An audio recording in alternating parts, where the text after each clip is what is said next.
Preparation for meditation. And please do nothing. Don't sit in your special posture or your special breathing. This sounds funny because I'm always joking around, but I'm serious.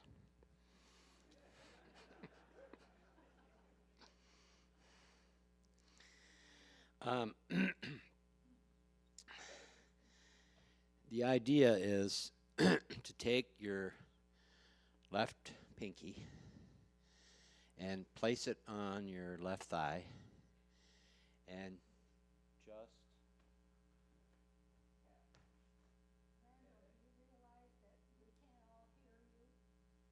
place your left pinky on your left thigh, please. Esther. I'm not the only one. Can you hear me now? Probably needs to hear you. Can you hear me now? Yes. Okay, good. And just tap. And do this. Left thigh.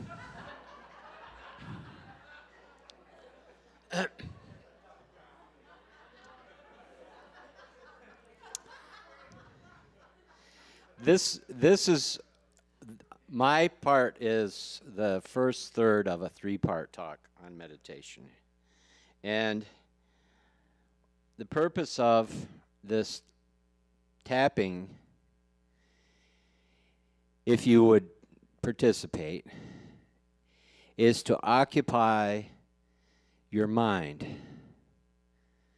because the mind and the body and the sensations of feeling, emotions, run in the background constantly, making it very hard to listen, making it very hard to be still. And the occupying of the mind and the body through some activity that shifts attention, and I'm going to do it too, I'm going to keep mine going, helps to redirect the attention so that one can listen. And listening is very much like recognizing that we are all joined as one mind. And in that recognition, we attempt to think together.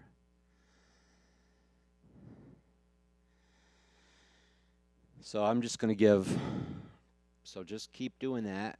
And when your thoughts shift, just bring it back to that little pinky, which you can think of as your zip drive. It's going to store everything you hear in these 3 talks today. So a brief history is, for 44 years, I've been an intermittent meditator. I was first introduced when my mother took a TM class and paid for her special mantra. And I meditated with her for on and off for a couple years. She wouldn't tell me her mantra, so I just used the word one. And I was very much moved by the sense of peace that came that I had not experienced before. Then I went away to college, and it was about 1979. My yoga teacher had been to India, and she was teaching breathing exercises and pranayama and chakra meditations. And I discovered that what I thought was wrong with me was just the fact that I still had one foot in the spiritual world. And it was very easy for me to have spiritual experiences, as I'm sure many people here have similar experience, in that in some sense we don't fit in with the ordinary world because we're connected to the spiritual world, and maybe even it creates a certain tension and dissonance in us.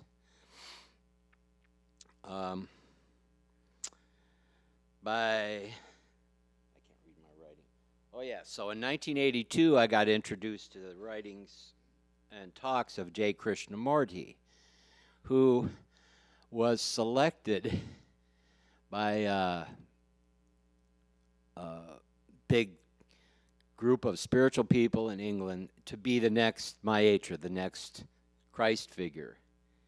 And he was trained from the age of being a little boy at Cambridge. They took him from India, from poverty conditions, and they took him to England and raised him, gave him a high education, and told him that he was going to be this great leader.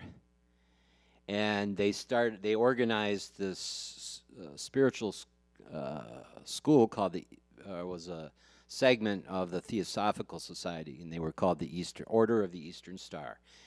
And he was supposed to be the new Christ figure. And they had they were going to ordain him, and people came from all over the world by ship. And the first thing he did when they all showed up was he dissolved the organization. And he said that the truth is in every one of us. No teacher is required. The teacher is you, right?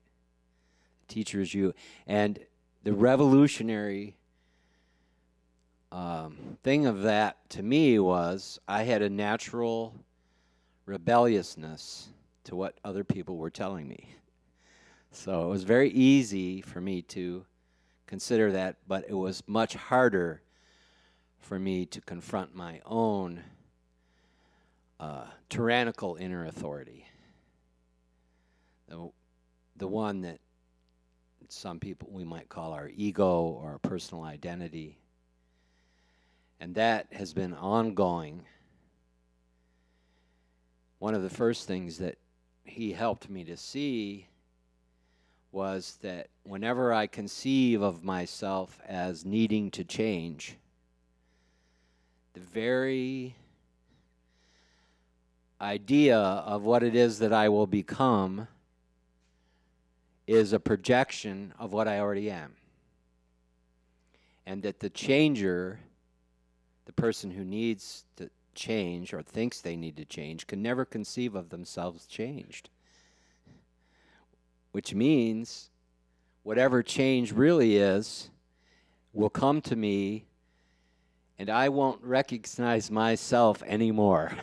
When change happens, the only choice I can make is to be willing to have change happen.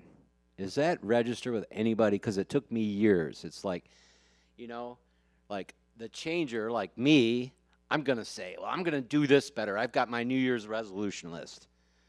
And then I accomplished those few things, but nothing's changed. I still am angry, petty, irritated, arrogant, all the things I was before. But now I'm got this another thing on there that I can be arrogant about.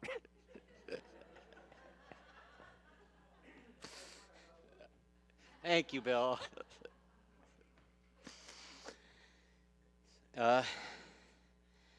So then that led me to more activities, workshops. I did an Eureka training with Ted and Shakina.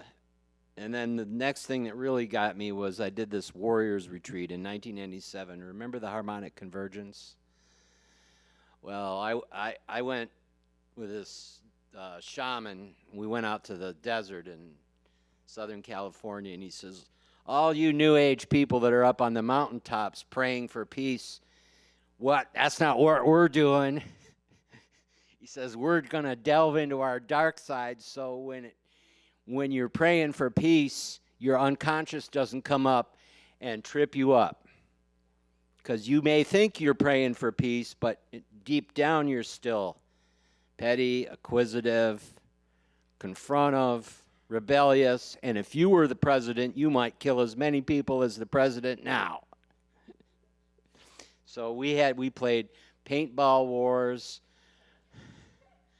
We did sweats every night. We did desert survival, and the thing that it brought me to was a desire to be in the world instead of be ungrounded and spiritual. I wanted to be in the world, and I wanted to try to embody my heritage, my genetic heritage, I wanted to be in the body. And it led me to becoming my father. As Della can attest.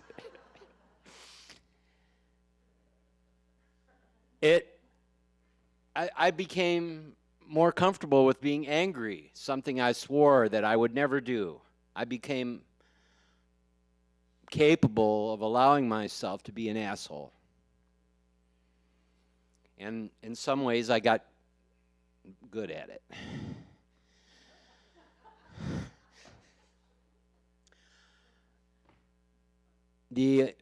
The end for me in that cycle is that I forgot in part the lesson to be in the world and not of it. Right? I became captivated by the demands of the world and by my demands to be recognized by the world and to be part of the world. I became a very skillful jeweler. And I became so identified with that my work, the quality of my work, if I didn't get praise, recognition, then I would be upset. And I would try to break that. And with false humility. But in the end, my identification with my work was so strong that if I made a big mistake or a huge blunder or a bad piece, I would feel bad about myself.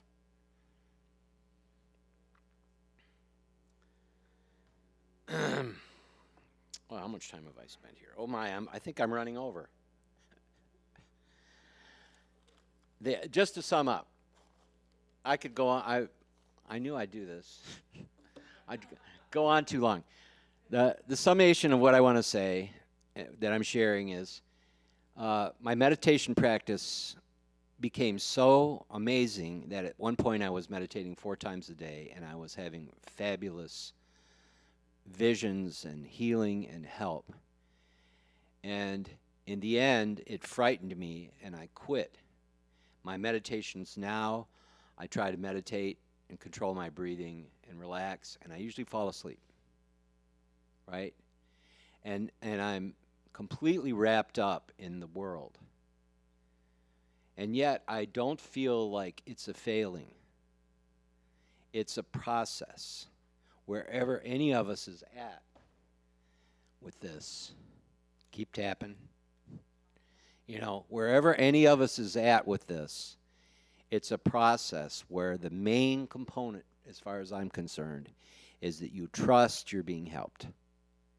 And you know you're doing the best you can at any given time, and you're forgiven for every single mistake. And you just keep coming back to, I'm being helped. Thank you.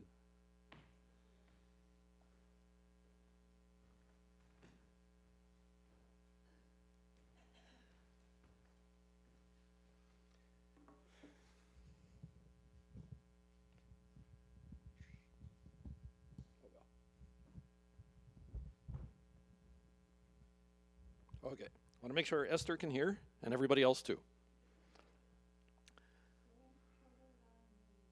Okay.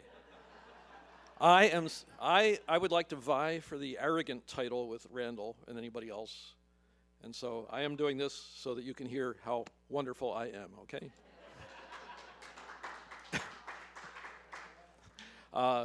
However, in terms of wonderfulness, I want to thank Kimberly. That was just, it just sort of was pulling tears up out of my, anyway, thank you. What else? Oh, meditation is the derivation of the word meditation has to do with, okay, where'd it go? As you might guess, being quiet, contemplating, reflecting,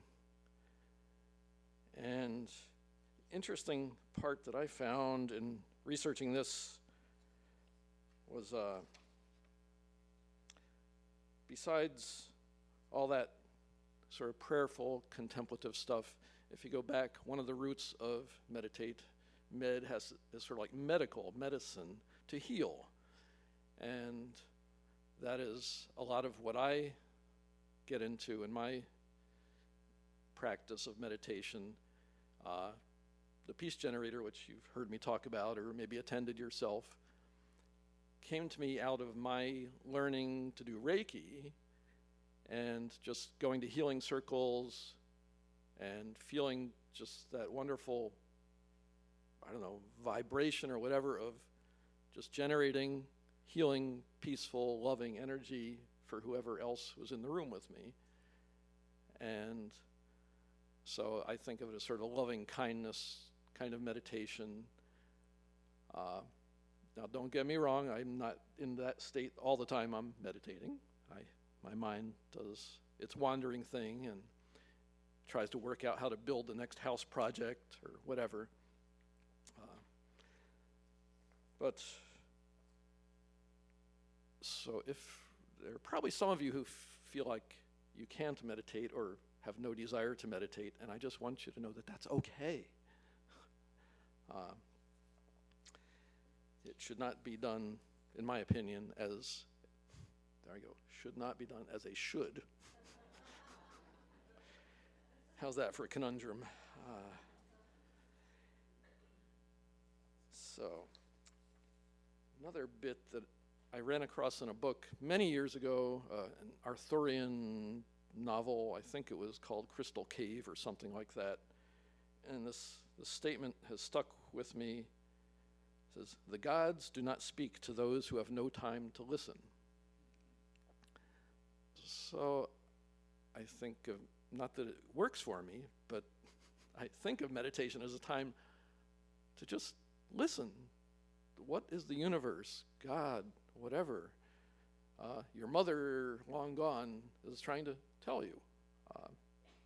It's a time to be quiet and take that in, if anything comes to you. And it just occurred to me that my timer here goes away after I don't do anything with it for a while. Okay. So, what else can I say? Oh, if you feel you can't meditate, then keep in mind that one of the definitions of meditate is just to ponder. Can you ponder what you're going to have for dinner tonight? If you actually sit there and ponder it, focus on that, which you can probably do, you're meditating. It's one form, there are many forms of meditation. It's wonderful. Are you able to rest in gentle awe of a beautiful sunset? I bet any of us can do that and enjoy it. How about sitting in front of a bonfire and just being taken in by the flames? And that's probably meditation, I would say. And then getting into the healing aspect of it, have you ever sat by the bedside of someone who was sick or held a small child who was sick? And yeah, you might intellectually intend them to feel better, but I bet you also feel something. Feel them getting better, whether it's you trying to send the healing vibes to them or trying to be part of the great oneness that is whole and healthy. And anyway, I think we all have that in us.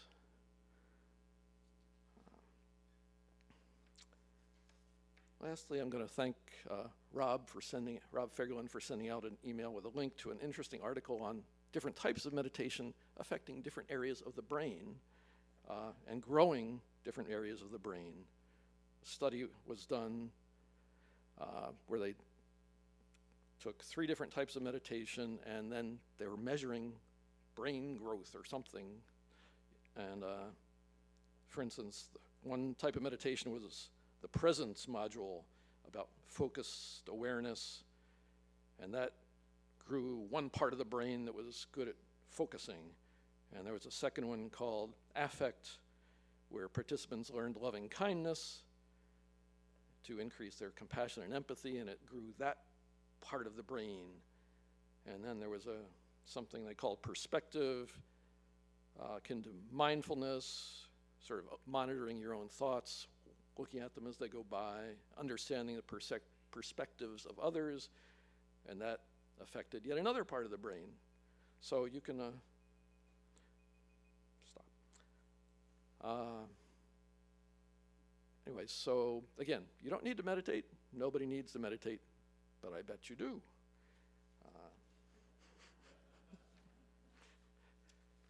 There's one other. Okay, just a list of things I came up with for how I think of meditation. There's connection, reaching out, connecting with others, with spirit, with God. There's emptying your mind. There's single-minded focus, whether it's on your breath or on a thought or mantra or on somebody that you love or your pet, whatever. Your body position, your breath, focusing on anything like that. Love, devotion, chanting, drumming, focusing on gratitude, releasing your ego, healing. Then you can get into things like shamanic journeying and visualization. All these things are versions of meditation, and they all have their different benefits. So I invite you to enjoy meditating upon what you're going to have for dinner or whatever you choose to meditate on. Thank you.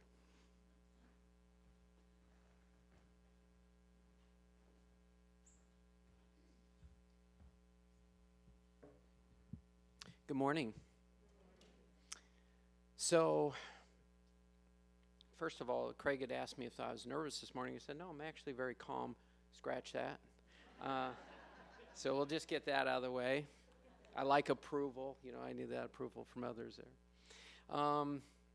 There was a master who had asked his student, he said, have you been meditating? And the student says, I don't have time. And he said, do you have time to breathe? That was how important it was for him to do that. And Muji, if some of you are familiar with him, the yogi that you can catch on YouTube, really just a gentle soul, said you light one candle and you can light 1,000,000 candles from that. My teacher, Maharishi Sadashiva Sham, said, you can take all the New Age people in the world, I'll take one person that's enlightened to accomplish more than all of them. It's a bold statement. It's a bold statement, but the reason I'm sharing it with you is I hope it touches you like it touched me, because it's great. I love doing things. I love being serviceful in the world, and yet I'm reminded that it's so important for us to awaken to the truth of who we are. But with that said, I know for myself there's been a lot of trips and traps along the way with just this spiritual life of when this happens, then I'll be happy. And it's always out in the future. The beautiful thing to me about meditation is, and how it touches my life all the time, is just to be present with whatever you're doing. I find personally that life is a meditation. It's just about being aware and present each thing that we do. And then when we're not, all of a sudden we catch ourselves like, oh, okay, I see my mind was drifting. I see I was buying into this. Can I just come back to the moment? We have about 60,000 to 100,000 thoughts per day. That's, literally a thought going on every second. Our mind is constantly busy if we're not paying attention and we don't practice something like meditation to go into the stillness. And so probably the biggest question I get asked is when they say, I don't know how to meditate, I don't know how to still my mind. And what I would share with that is don't. You have to come to peace with all of the thoughts and the craziness that's in our head, the good, the bad, whatever your mind would say is true, but to be present with that. There is really no such thing as a bad thought. There's no such thing as a bad feeling. The only way it ends up becoming bad is if you're not paying attention to it. If it somehow drags you down that rabbit hole, that drama or whatever else comes along with it. But it doesn't have to be a bad thing. It can be what the mind would say is the worst thing. I wish this person was dead, you know? Okay. If you can just be aware of that thought and just observe it and notice that it's just the mind being busy, there's peace in that. There's peace in all of it. I even find some peace with Trump these days.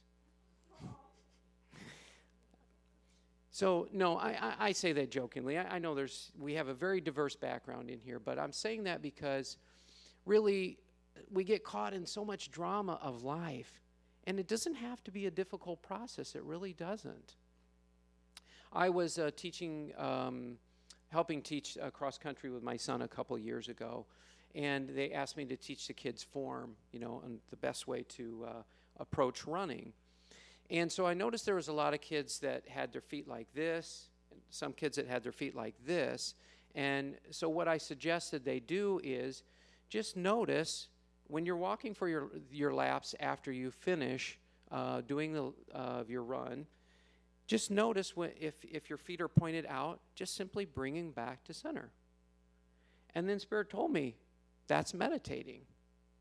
And it was really such a cool thing to hear because it struck me like I had read this book, Zen and the Martial Arts, which was a disciple, I guess, a student of Bruce Lee.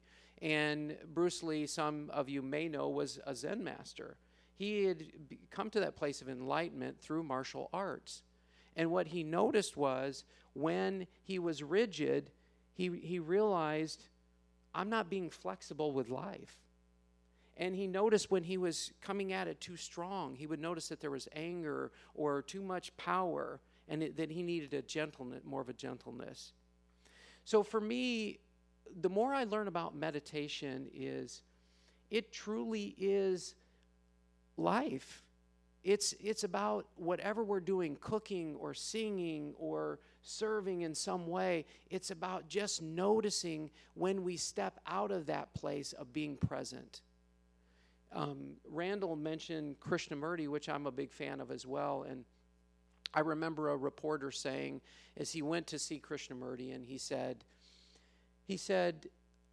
when Krishnamurti spoke, everybody listened. He was very captivating. And he said, and then there was a moment where Krishnamurti says, I have a secret.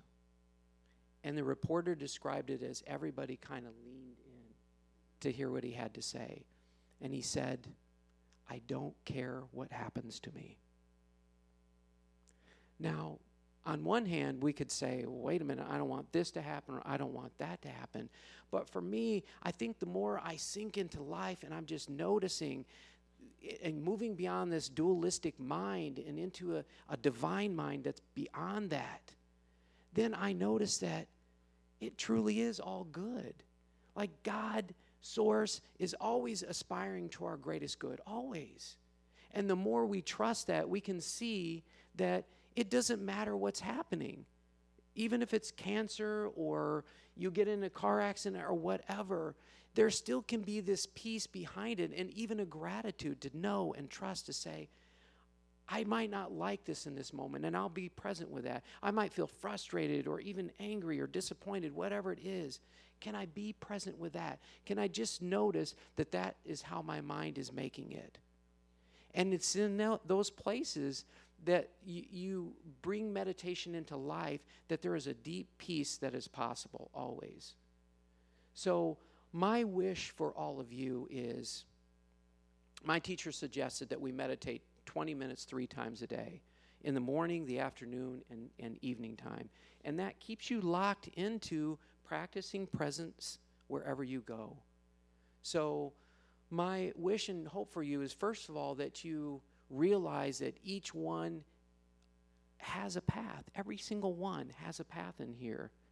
And whatever you feel that calling that fulfills you within yourself, use that as a meditative process. It's perfect for you to just practice awareness and notice when you step out of it, come back to the moment. And that's all meditation is, being aware of it all, noticing there's nothing bad that is out there truly, as long as we can be present with it.